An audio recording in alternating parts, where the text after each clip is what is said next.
भक्तों, आप सभी को माघ मास की गुप्त नवरात्रि की ढेरों शुभकामनाएं। भक्तों, आज की यह प्रस्तुति भक्ति के साथ ज्ञान का मधुर संगम है। जैसा कि भक्तों आपको पता है कि गुप्त नवरात्रि आरंभ हो चुकी है, या यूं कहें कि मां दुर्गा अपने वाहन सिंह पर सवार होकर पृथ्वी लोक पर पधार चुके हैं। भक्तों, जैसा कि आपको मालूम है कि नवरात्रि वर्ष में 4 बार आती है। 2 नवरात्रियां तो आप जानते ही हैं, एक जिससे नव संवत्सर की शुरुआत होती है जो चैत्र मास में आती है तो चैत्र नवरात्रि कहलाती है। दूसरी आश्विन मास में आती है, आश्विन कहलाती है। दिवाली से पहले जो आती है, दशहरे से पहले, तो उसे हम आश्विन नवरात्रि कहते हैं। इससे अलावा 2 गुप्त नवरात्रियां भी आती हैं। उन्हीं में से एक महत्वपूर्ण नवरात्रि है जो माघ मास में आती है, इसे माघ गुप्त नवरात्रि कहते हैं। जिस प्रकार ज्ञात नवरात्रियां हैं चैत्र और आश्विन, उसमें माता के 9 स्वरूपों का पूजन किया जाता है। 9 दिनों में मां के जो 9 अलग अलग मां के 9 स्वरूपों का पूजन किया जाता है, स्वरूप है उनका पूजन किया जाता है।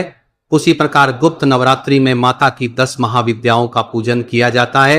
माता की यह 10 महाविद्याएं अत्यंत कल्याणकारी और आपके जीवन के लिए अत्यंत सहायक होती है। आपके जीवन में दुखों से रक्षा करती है, आपको धन देती है, संतान देती है। यह वो महाविद्याएं हैं जिनके आशीर्वाद से आपका जीवन चलता है। तो इन महाविद्यों की पूजा कैसे करनी चाहिए, आपको किस दिन कौन सी महाविद्या की पूजा की जाएगी, और इस नवरात्रि पर जो माता के 10 रूप होते हैं,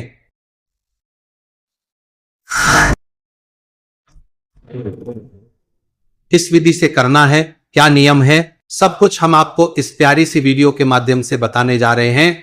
अगर वक्त हो, आपको वीडियो जरा भी पसंद आए तो वीडियो को लाइक जरूर आप करना है। अगर वक्त हो, आपको वीडियो जरा भी पसंद आए, इसी वीडियो के माध्यम से बताने जा रहे हैं करना, और हमारा आपसे एक अनुरोध है कि माध्यम से बताने जा रहे हैं। वीडियो को पूरा देखना। कुछ लोग होते हैं आधा अधूरा देखकर वीडियो को छोड़कर आगे बढ़ जाते हैं, तो ऐसे लोग पाप के भाई होते हैं, तो ऐसा ना करें, वीडियो को पूरा ही देखें। इसके अतिरिक्त प्रतिदिन की जो पूजा विधि है, जब नवरात्रि शुरू होगी तो हम प्रतिदिन की पूजा विधि भी बताते हैं आपको कि कल माता के किस महाविद्या का पूजन होगा या इनका स्वरूप है, और इस विधि से आपको पूजन करना है।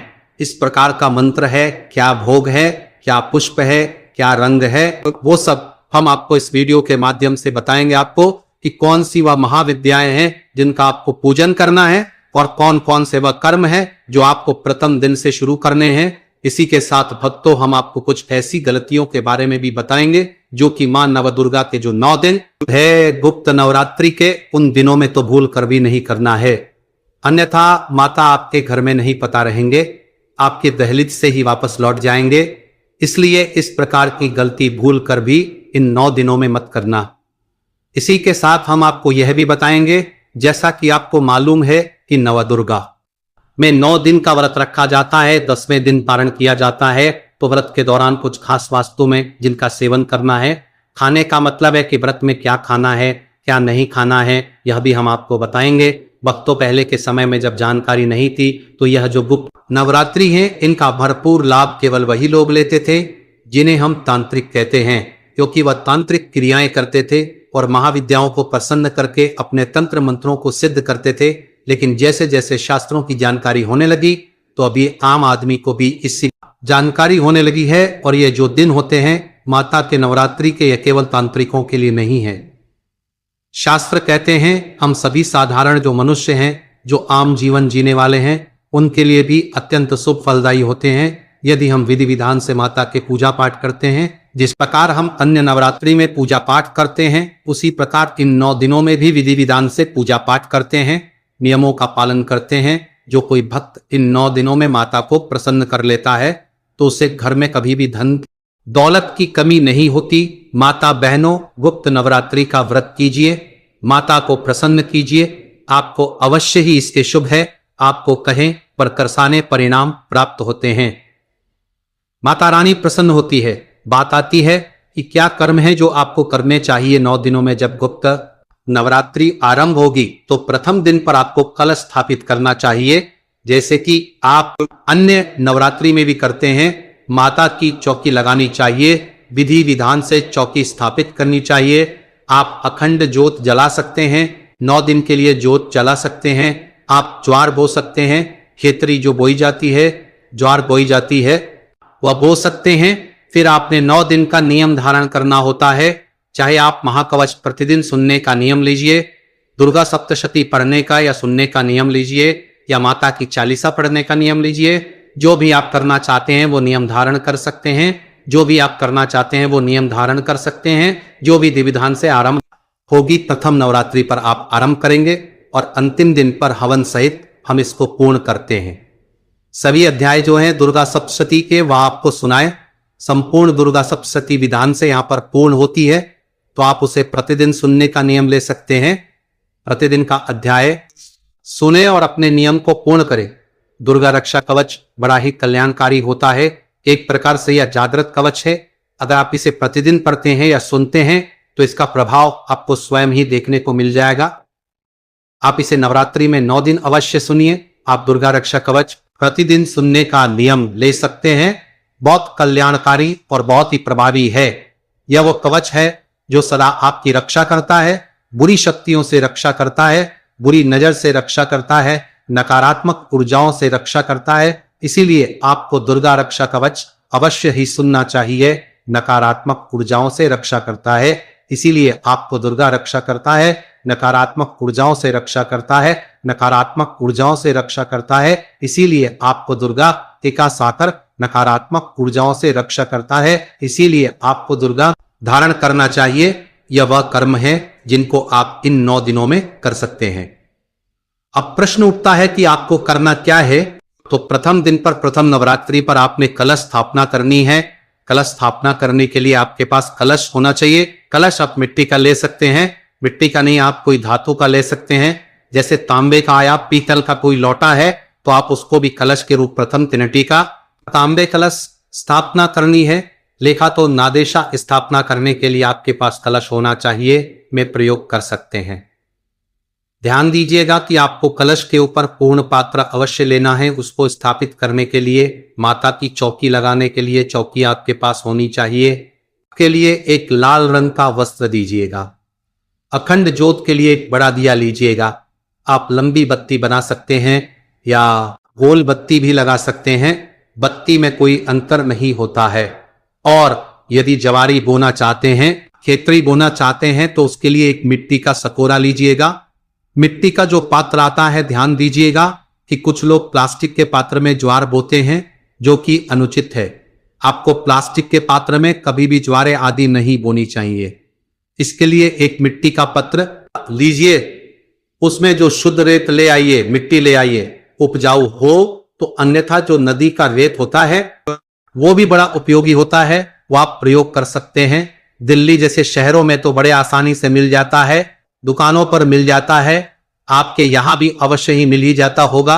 माता को अर्पित करने के लिए चुनरी होगी जो आपको पहले से लाकर रखनी होगी।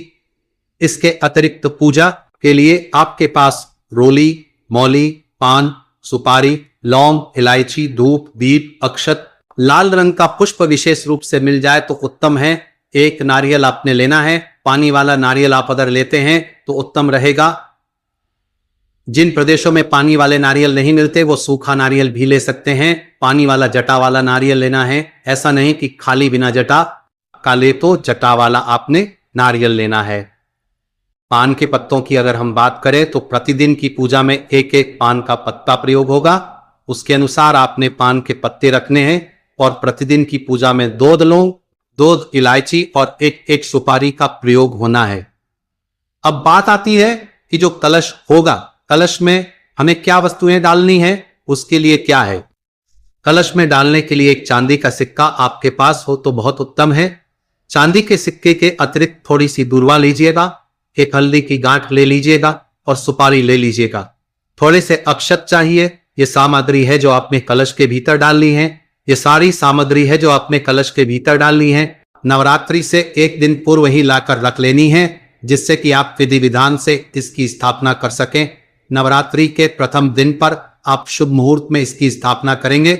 जो भी उत्तम स्थान आपके घर में जहां आप नवरात्रि की पूजा कर सकते हैं या करते हैं, जो उत्तम स्थान पूजा के लिए हो, वहां पर पहले गंगा जल युक्त जल का छिड़काव कीजिएगा। अर्थात एक लोटा लीजिएगा तांबे का, उसमें पहले थोड़ा गंगा जल भरिएगा, फिर शुद्ध जल भरिएगा। फिर जहां भी बैठकर आपने पूजन करना है, चौकी आदि लगानी है, उस स्थान पर पुष्प के माध्यम से उस लोटे में से जल की छींची दीजिएगा। उस स्थान को पवित्र करने के लिए वो जो सामग्री आप लाए हैं पूजा के लिए, उस स्थान को पवित्र करने के लिए, तो मैं कहां पर खासारी सामग्री को भी वहां रखिए और उस पर भी छींटे दीजिएगा। हम मंत्र पढ़ते हैं, इससे वह सामग्री और वह स्थान शुद्ध हो जाएगा, पवित्र हो जाएगा।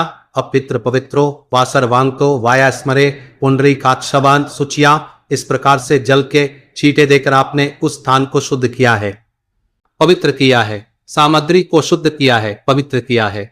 अब आप उस स्थान पर चौकी को बिछाइए, चौकी पर लाल रंग का वस्त्र बिछाइए। मां आदि शक्ति की तस्वीर आपके पास है या प्रतिमा है तो उसको स्थापित कीजिए। उनके के सामने कलश को रखेंगे। कलश को रखने से पहले ध्यान दीजिएगा, कलश के नीचे आपने थोड़ी सी या तो चावल रखने हैं या तो गेहूं रखने हैं, उसके ऊपर कलश स्थापित करना है। कलश के भीतर पहले थोड़ा गंगा जल भरिएगा, फिर शुद्ध जल भरिएगा, फिर जो मैंने वस्तुएं आपको बताई है कलश में डालने की वे सब वस्तुएं डालिएगा। पूर्ण पात्र में थोड़े से गेहूं या चावल रखने हैं, खाली नहीं छोड़ना है पूर्ण पात्र को। और उसके ऊपर हमने रख देना है नारियल। नारियल झटा वाला नारियल होगा, उस पर या तो चुनरी लपेट लीजिएगा या फिर आप मौली है मौली लपेट दीजिएगा। और उसके बाद उस नारियल को वहां पर रखेंगे। नारियल को जब आप रखेंगे कलश के ऊपर तो उसको इस प्रकार से रखना है कि उसका जो मुख है वो आपकी तरफ होना चाहिए, नारियल का मुख आपकी तरफ होना चाहिए। इस प्रकार से उसकी स्थापना करनी है। इस प्रकार से कलश आपने रख दिया, सामग्री उसमें डाल दिया, सामग्री या ताता दिया। आपने जवारे बोने हैं, जवारे बोने हैं तो जो खेची आदि बोने के लिए आपका मिट्टी का पात्र है उसको धो लीजिए। अच्छे से पहले धोने के बाद उसमें पहले रेत डालिए, रेत डालकर मिट्टी डालिए, फिर उसमें जौ डालिए, थोड़े थोड़े जाओ ऊपर से डालिए, थोड़े थोड़े जाओ ऊपर से डाल दीजिए, फिर उसमें जौ डालिए, थोड़े थोड़े जाओ ऊपर से डाल दीजिए, फिर उसमें जौ डालिए, थोड़े थोड़े जाओ ऊपर से डाल लीजिए, फिर उसमें पहले रेत डाल लीजिए, थोड़े थोड़े जाओ ऊपर से डाल लीजिए, फिर उसमें पहले रेत डाल लीजिए, फिर उसमें बेद डाल लीजिए, तो उसमें पहले रेत डाल लीजिए, फिर उसमें पहले रेत धोने के बाद उसमें पहले रेत डालिए, पतली सी बारीक लेयर, ऊपर से फिर मिट्टी की डालिए, थोड़े से जल के उसमें दे दीजिए और वहां स्थापित कर दीजिए। अब घी का दिया रखेंगे। अखंड जोत, जोत को रखने से पहले स्थान बनाइए। जोत के नीचे या तो थोड़े से चावल रखिए या तो थोड़े से गेहूं रखिए, उसके ऊपर ही आपने जोत रखनी है। कभी भी दीपक जो है वो सीधा नहीं रखा जाता, डायरेक्ट नहीं रखा जाता, नीचे आसन दिया जाता है, तो आसन के रूप में वो रखिए, उसके ऊपर उस जोत को स्थापित कीजिए, उसमें घी भर दीजिए। इस प्रकार से आपने माता की तस्वीर को विराजमान किया, कलश को स्थापित किया अर्थात रखा है। पूजन के बाद उसकी स्थापना होगी। ज्वार आपने बो दिए हैं और दीपक को आपने स्थापित कर बतख के कार की लाजमान किया। आप पर मैं बता की तस्वीर को आपने बो दिए है, दिया है, स्थान दे दिया है। ये सारी चीजें इस प्रकार से रख देनी है। फिर आप इनकी विधि विधान से पूजा करके स्थापना करेंगे। गुप्त नवरात्रि प्रतिपदा तिथि से प्रारंभ होती है। शुक्ल पक्ष की तिथि से प्रतिपदा तिथि का प्रारंभ हो रहा है 19 जनवरी 2026 को सुबह 1 पर और प्रतिपदा तिथि का समापन हो रहा है 20 जनवरी 2026 को सुबह 2:14 पर। तो सूर्योदय कालीन तिथि के अनुसार 19 जनवरी 2026 सोमवार से गुप्त नवरात्रि का प्रारंभ होगा। नवरात्रि के पहले दिन मां शैलपुत्री की पूजा की जाती है। कलश की स्थापना करते हैं तो विधि विधान से कलश की स्थापना करके पूजा का प्रारंभ हम करेंगे। 19 जनवरी 2026 से 20 जनवरी को द्वितीया तिथि है। इस दिन मां ब्रह्मचारिणी की पूजा करेंगे। नवरात्रि की तृतीया तिथि 21 जनवरी बुधवार के दिन है और इस दिन हम मां चंद्र घंटा की पूजा करेंगे। नवरात्रि का चौथा दिन 22 जनवरी 2026 गुरुवार को है और इस दिन मां कुष्मांडा की पूजा हम करेंगे। गुप्त नवरात्रि के 5वें दिन मां स्कंद माता की पूजा की जाती है। तो 23 जनवरी 2026 को मां स्कंद माता की पूजा करेंगे और इसी दिन बसंत पंचमी का पावन पर्व भी है। गुप्त नवरात्रि की षष्ठी तिथि 24 जनवरी 2026 को है। इस दिन मां कात्यायनी की पूजा करेंगे। नवरात्रि के 7वें दिन सप्तमी तिथि अर्थात रविवार 25 जनवरी को मां दुर्गा के 7वें स्वरूप मां कालरात्रि की पूजा करेंगे। नवरात्रि की अष्टमी तिथि 26 जनवरी सोमवार को है। तो सोमवारी दुर्गाष्टमी का शुभ संयोग भी आपको प्राप्त होगा और इस दिन हम मां महागौरी की आराधना करेंगे। गुप्त नवरात्रि की नवमी तिथि हमें मंगलवार 27 जनवरी 2026 को प्राप्त हो रही है। इस दिन मां सिद्धिदात्री की पूजा करेंगे। कन्या पूजन, हवन इत्यादि सभी कार्य 27 जनवरी 2026 मंगलवार को ही किए जाएंगे। जो भक्त नवरात्रि का व्रत धारण करेंगे उन्हें व्रत का पारण दशमी तिथि पर करना है, अर्थात बुधवार 28 जनवरी 2026 को। इस प्रकार नवरात्रि का प्रारंभ 19 जनवरी 2026 को होगा और इसका समापन 27 जनवरी नवमी तिथि पर होगा। दशमी तिथि को व्रत का पारण किया जाएगा। जो भक्त व्रत करेंगे उनके लिए 28 जनवरी व्रत के पारण का दिन है, तो 27 जनवरी को भी कन्या पूजन, हवन इत्यादि करने के बाद व्रत का पारण कर सकते हैं। कलश स्थापना का शुभ मुहूर्त, नवरात्रि के पहले दिन कलश की स्थापना करनी है।